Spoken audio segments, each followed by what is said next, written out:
Жоқ әлі. Аха. Сақтар қорғаны. Омбы қорған деген жер. Берел деген ауылды. Ежелгі сақ қорған жерленген.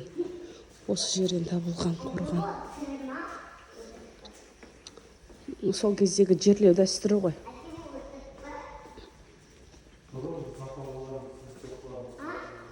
Бұрын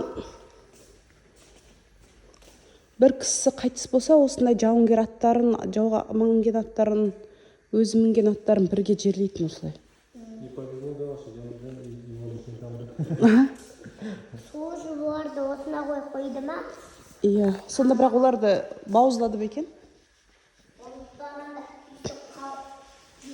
Иә, ана қайтыс болған адамды осылай жерлеген, қасына қолданған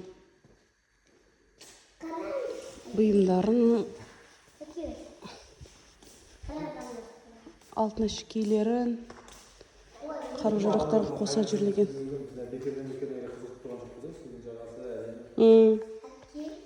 Шын ғой?